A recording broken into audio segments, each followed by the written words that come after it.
और मैं इस बच्चे के फर्स्ट डिवीज़न की गारंटी लेता हूं। इस वीडियो ये सबूत रहेगा, ये बच्चा फर्स्ट डिवीज़न पास करेगा और मैं लगूंगा, मेरा विद्यालय का हर एक स्टाफ लगेगा। हेलो दोस्तों, नमस्कार। आज आप हमारे साथ देख रहे हैं एक शख्सियत बैठी हुई है और साथ में उनका बच्चा भी बैठा हुआ है। ये हैं हमारे धर्मराज जी मीणा साहब, जो कि आर्मी से रिटायर्ड पर्सन है। इनके बच्चे का इन्होंने यहाँ पर 10th क्लास में एडमिशन करवाया है और इस बच्चे की जो पिछली क्लास रही है वो एक नामी प्राइवेट स्कूल रही है।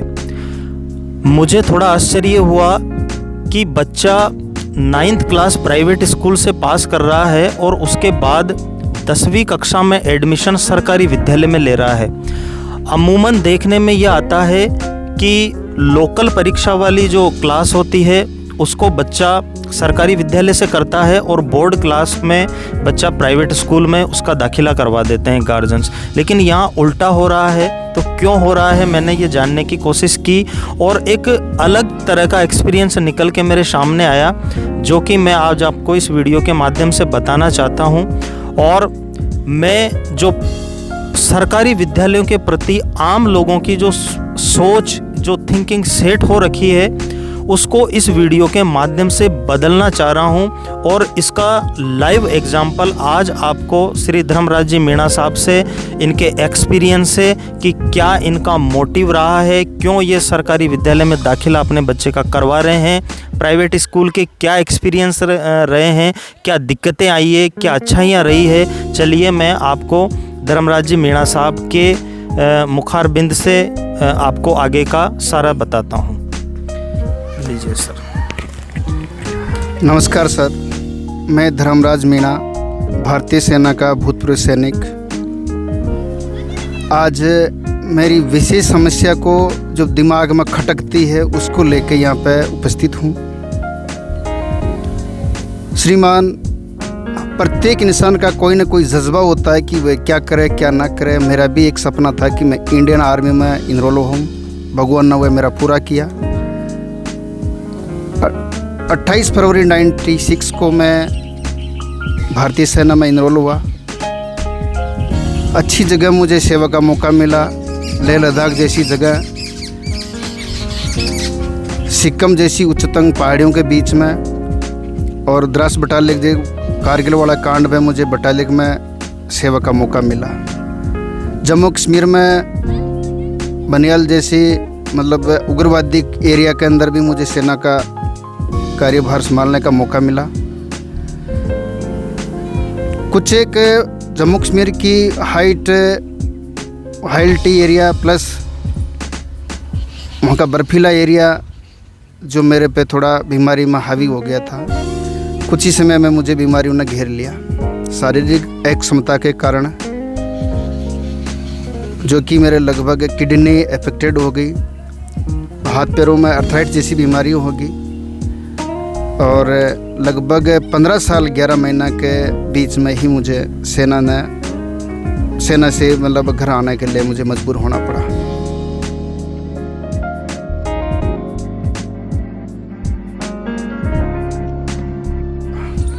फिर भी मैं इसी सेना अंतराल से मैं अपना कार्यकाल से खुश था कि मैंने जो किया बेहतरीन ढंग से किया था।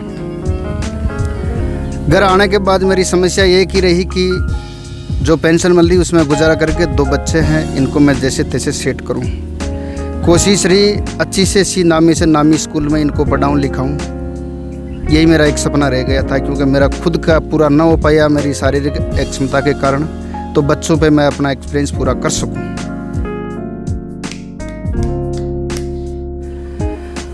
समय रहते ठीक ठाक चल रहा था। कोरोना ने आके एक अटैक किया कि एजुकेशन पे काफ़ी डिफ़िकल्टी आई। एक छोटा बच्चा, बड़ा बच्चा मेरा जैसे तैसे करके हुए पढ़ लिख के अभी BSc नर्सिंग अजमेर से कर रहा है। छोटा बच्चा 7वीं 6ठी में कोरोना की वजह से अप्रूव होकर आगे क्लास मिलती रही। 8वीं क्लास बोर्ड अच्छा मेरे गांव से सरकारी स्कूल में उसने किया। अब मेरे विचार आया कि यार कोई नामी स्कूल हो, अच्छी स्कूल हो, नामी फीस लगे कोई बात नहीं, बच्चे का भविष्य का सवाल है, अच्छी स्कूल में इन्हें पढ़ाऊँ। और नाम सुन के मैंने नामी स्कूल में नामी फीस दे के इनका एडमिशन करवाया। समझ रहे हो, मुझे रिस्पॉन्स दिया गया था कि आपका बच्चा बहुत होनहार बनेगा, हम अच्छा पढ़ाएंगे लिखाएंगे, और यहाँ से साधन की व्यवस्था है। अच्छी फीस देके स्कूल तक पहुँचाया, सब कुछ ठीक हुआ, और लास्ट में रिजल्ट देखता हूँ तो 0/0।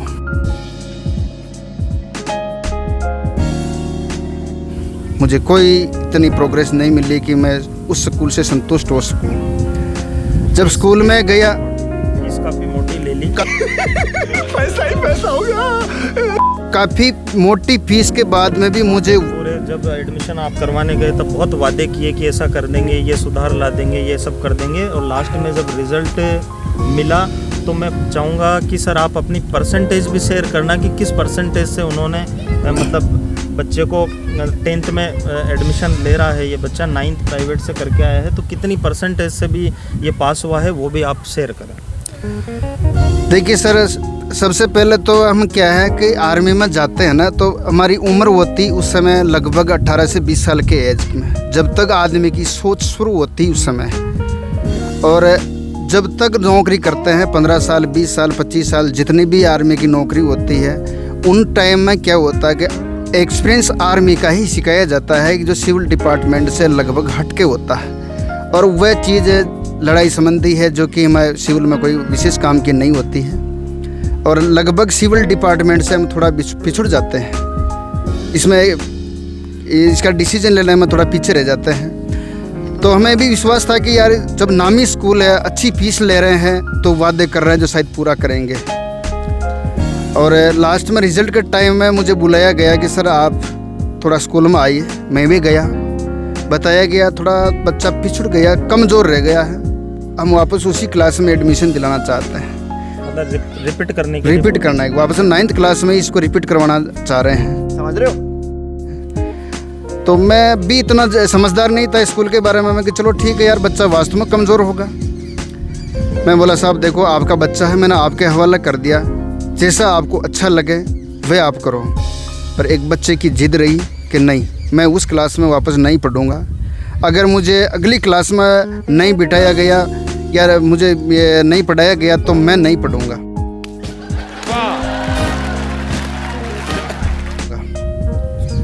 मेरी भी बात नहीं मानी और गुरुजनों की भी बात नहीं मानी। आखिरकार मैं हताश हो गया, स्कूल में गया कि सर देखो बच्चे की जिद है, मैं बालहट और राजहट के बीच में पिसा जा रहा हूँ, मुझे अगली क्लास के लिए इसकी अगर आप नहीं पढ़ाना चाहते तो टीसी काट के दे दीजिए। जब उनको ये पता लगा कि वास्तव में अभिभावक आज टीसी लेना आ गए हैं, तो मुझे बताया गया कि यार बच्चा तो 9th फेल है, हम उसको पास कैसे कर सकते हैं, आपको 9th फेल की टीसी मिलेगी। ऐसे कुछ ज़्यादा नहीं हो गया, मतलब कुछ भी। मैं हताश हो गया कि यार ये तो बहुत बुरा हुआ। अभी तो प्राइवेट में मतलब साल भर बच्चे को पढ़ाया प्राइवेट वालों ने, पूरी फीस टाइम टू टाइम आपने पहुंचाई, और वापस पढ़ाना भी चाह रहे हैं, मतलब एक ही क्लास में वो 2 साल पढ़ाना चाह रहे हैं। ये वो 2 साल पढ़ाना चाह रहे थे सर। मतलब फीस का क्या मतलब रहा कि भाई फीस भी ली, प्राइवेट स्कूल कहते हैं कि गुणवत्तापूर्ण शिक्षा, और कमजोरी पूरे साल भर नहीं निकाल पाए, जबकि बच्चा रेगुलर भी रहा, बताया एब्सेंट बहुत। देखो सर, मैं एजुकेशन डिपार्टमेंट से थोड़ा अनभिज्ञ था, मुझे भी ये लगा कि हो सकता बच्चे की सारी कमजोरी रही होगी। मैंने सारा इल्ज़ाम बच्चे पे डाला कि बच्चा की सारी बदमाशी रही, बच्चा नहीं पढ़ पाया या इसके योग्य बच्चा नहीं था। ये सोच के मैंने भी उनकी हाँ मिला दी। और जब मैं इनकी टीसी कटाने के लिए गया तो उन्होंने क्या कि गलती समझो, चाहे उनकी मस्ती समझो, चाहे उनकी चालाकी समझो, कंप्यूटर में मैंने जो ही एप्लीकेशन दिया, कंप्यूटर वाले ने 10th अध्ययनरत की मुझे टीसी काट के दे दी हाथ में। मैं बोला यार प्रिंसिपल साहब के साइन करवाइए। साइन करवाने के लिए क्यों गई तो प्रिंसिपल साहब ने उसको पूरी को कटापटी करके छोड़ दिया, टीसी को। जबकि साथियों मैं बता देता हूँ आपको, टीसी एक इतना इम्पोर्टेंट हथियार रहता है किसी भी विद्यार्थी का कि उस पर मतलब जो मोहर होती है विद्यालय की प्रधानाचार्य की, उस साइन के अलावा हम कहीं पर पेन नहीं चला सकते हैं। उसमें कोई काटापीटी करना तो बहुत इल्लीगल हो जाता है। वो वाक्या भी सर के साथ हुआ और सर ने मेरे साथ वो वाक्या शेयर किया और बहुत कुछ एक्सपीरियंस मतलब अलग का मुझे आपसे मिला। आगे और शेयर करेंगे सर। इतनी दिक्कतें देते हैं मतलब प्राइवेट स्कूल मैं वाले। देखो सर, उसके बाद मैं इतना हताश हो गया, मैं हे भगवान, अगर इसको पहले पास ही रख देते तो कहीं भी एडमिशन मिल सकता था। अब फेलियर को तो किसी जगह इनको जगह नहीं मिलेगी। मैं इतना हताश होके मैं वापस उनको छोड़ के परेशान होके जब घर आया, मैं ऐसे बेहोश की तरह पड़ा था। तो मेरे एक विशेष मित्र हैं मास्टर जय सिंह जी, वे मिलने के लिए आए और मुझे बताया कि कौन सी समस्या में झूले हुए हो। तो उनका क्या है कि मेरे अभी भी फादर एक्सपायर हो गए 1-1.5 महीना पहले। तो एक तो समस्या वह थी मेरे सिर पे, और दूसरी ये बच्चे वाली, जिसको मैं सॉल्व करने में भी असमर्थ हो गया कि मैं क्या करूं क्या नहीं करूं। उन्होंने मुझे मोटिवेशन दिया कि आप परेशान मत हो, बच्चे का एडमिशन जिस भी क्लास में होना है। मैं एक हमारे एरिया के अंदर माने जाने वाली हस्ती, जो बच्चों को मतलब लायकी से एक सरकारी विद्यालय में पढ़ा के एक होनहार तक बनाने में तैयार हैं, श्री राम जी लाल जी मीणा, उनसे मैं आपका संपर्क करवाता हूँ। साहब ऐसा कुछ नहीं। मैं बोला सर ऐसा तो देखो, प्राइवेट में जब नहीं मिला तो मैं सरकार की क्यों उम्मीद करूं। तो उसने हौसला दिलाया कि देखो प्राइवेट एक दुकान होती है, दुकान में कोई ज़रूरी नहीं कि सभी प्रकार के आपको उस प्रकार के टीचर मिल जाए। सरकारी में मज़े मज़ाए है, और उनकी उस आदमी की मैं गारंटी लेता हूँ आपके बच्चे का भविष्य बना के रहेंगे। मैं बोला सर एडमिशन भी नहीं होगा, आप कहना क्या चाह रहे हो। कि नहीं, आप टीसी लेके आ जाओ। तो मैं जो ही टीसी लेने के लिए गया और मैडम से बात की, मैंने कहा मैडम मेरे साथ ये क्या हुआ। तो काफ़ी अफड़ा तफड़ी के बाद में जब मैंने वास्तव में जाना कि ये टीसी पे काटापाटी की गई है, तो मैं भी अपने साथियों के साथ गया। और जब कुछ नाम लिया, मेरे कुछ एक बंदे थे जो मेरे साथ गए कि यार ऐसा तो वे कर नहीं सकते थे, ऐसा किया तो गलत किया, आपको पजल करने की वजह से किया, या एडमिशन वहीं रखना चाहते हैं, उनको नामी फीस चाहिए, कुछ न कुछ उनका रीज़न है जिसकी वजह से आपको परेशान किया जा रहा है, या फिर घर की दुकान है जो मनचाही मर्जी कर सकते हैं, भविष्य बच्चे का भविष्य बिगाड़ सकते हैं। जब उनको दोबारा हम चढ़ के बात की तो बोला जी हमारे से कंप्यूटर में मिस्टेक हो गई है, हम आपका जैसा चाहो वैसा हो जाएगा। ऐसा करके मुझे एक मार्कशीट मतलब एक टीसी स्थानांतरण पत्र दिया, और मार्क्स कितना मिले 38.5, मतलब 38.5 से बच्चे को पास किया गया, जो कि शायद आज 8वीं कक्षा के विद्यार्थी को उठाकर अगर सीधा एग्जाम दिलाया जाए तो इतना मार्क्स तो शायद वह भी ला के दे देगा। बात तो सही है। मतलब 36% पासिंग मार्क्स चाहिए और 38.50% की मार्कशीट बना के उन्होंने दी है। फीस मोटी लिए, पूरे साल भर पढ़ाया है, बच्चा रेगुलर रहा है, कोई बीमारी नहीं हुई है, कोई छुट्टियां नहीं ली है, और साल भर की प्रोग्रेस है 38.50%। अब आप बाद में मुझे रिक्वेस्ट किया गया कि सॉरी कि हम इसको वापस 10th में इसका एडमिशन कर लेते हैं, एक्स्ट्रा क्लासेस लगाएंगे, कुछ इनका भविष्य सुधारेंगे, परसेंटेज बढ़ाएंगे, आप मत ले जाओ, हमारे पास रहना दो। मैं बोला, एक ही वर्ड बोला था, मैंने बोला साहब मैं फौजी आदमी हूँ, शक के दायरे में मैं पूरा भरोसा करता हूँ। हमारी एक सैनिक की वजह से पूरी धरती सोती है। जब एक सैनिक की जरा सी गलती हो जाती है तो पूरी धरती कांप जाती है, हिल जाती है, अत्याचार हो जाता है। जब हमारे मन में एक शंका पैदा हो जाती तो उस स्कूल में तो क्या मैं सिविल स्कूल का तो यानी कि प्राइवेट स्कूल का तो मैं नाम तक नहीं लूँगा, क्योंकि आपकी आड़ में पता नहीं कितनी स्कूलें ऐसी बंदी हुई है। और यदि अब मेरा इस सरकारी स्कूल में रहते हुए बच्चे का प्रोग्रेस होता है, ठीक होता है, तो मैं यही कहूँगा कि प्राइवेट की बजाय सरकारी स्कूल में बच्चों को रखो, मत उनका भविष्य खराब करो। हाय हाय, इतना सुकून। यही मेरे के एक दिल की भड़ास निकालने के लिए मैंने एक वीडियो बनाया है। जय हिंद, जय भारत। बहुत बढ़िया धर्मराज जी सर। मैं पुनः रिपीट करूंगा साथियों, सब प्राइवेट स्कूल अच्छी नहीं होती। कुछ प्राइवेट स्कूल तो इतनी गिर चुकी है कि बच्चों का एडमिशन बनाए रखने के लिए वो किसी भी हद तक जा सकते हैं।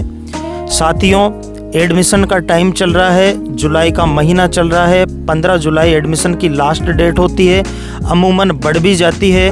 मेरा निवेदन यही है कि आप इन दुकानों से अपने लाडले को निकालिए और सरकारी विद्यालय में उसका दाखिला कराए। बात तो सही है। प्रशिक्षित मजी हुई टीचर्स, पूरा सभी विषयों का स्टाफ आपको मिलेगा। और ये बच्चा इनका है अभिनव, कितना भी कमज़ोर हो, जो भी इसका लेवल हो, कोई फ़र्क नहीं पड़ता। मैं इस वीडियो के माध्यम से आज सर को विश्वास दिला रहा हूँ कि आप ज़रूर 10th का रिज़ल्ट जब इसका आ जाएगा वापस हमसे मिलना और सब लोगों को बताना। ये 38.50% से प्राइवेट स्कूल में पूरे साल पढ़ के बना के लाया है, जो कि मैं मानता हूँ कि कुछ नहीं है, सिर्फ पास किया है उन्होंने। और मैं इस बच्चे के फर्स्ट डिवीज़न की गारंटी लेता हूँ। इस वीडियो ये सबूत रहेगा, ये बच्चा फर्स्ट डिवीज़न पास करेगा और मैं लगूंगा, मेरा विद्यालय का हर एक स्टाफ लगेगा, जो कि हमारा पीछे का रिज़ल्ट भी 94 बच्चे हमारे पास 10th में थे, 93 बच्चे अच्छे नंबरों से पास हुए हैं। हमारे लिए कोई मैटर नहीं करता, सरकारी विद्यालय में वही बच्चा प्रवेश लेता है जो औसत से नीचे का होता है, क्योंकि औसत से ऊपर वाले को तो प्राइवेट वाले प्रलोभन दे दे के निकाल के ले जाते हैं। तो हमारे पास प्रैक्टिस है, हमारे पास नॉलेज है, हमारे पास क्षमताएं हैं कि हम ऐसे बच्चों को भी उठा के आसमान में पहुंचा सकते हैं। धन्यवाद साथियों। पुनः निवेदन है, आप सरकारी विद्यालय पे भरोसा करिए और एडमिशन करिए और विद्यालय आते जाते रहिए, स्टाफ से मिलते रहिए, अपने बच्चों की प्रोग्रेस लेते रहिए। साल भर में बहुत बड़ा परिवर्तन आपको मिलेगा। पुनः निवेदन, किसी भी बच्चे को पढ़ाई से वंचित नहीं रखे और सरकारी विद्यालयों पर एक बार विश्वास करके देखिए, आपको बिल्कुल चमत्कार दिखेगा, चमत्कार। धन्यवाद साथियों, थैंक यू वेरी मच।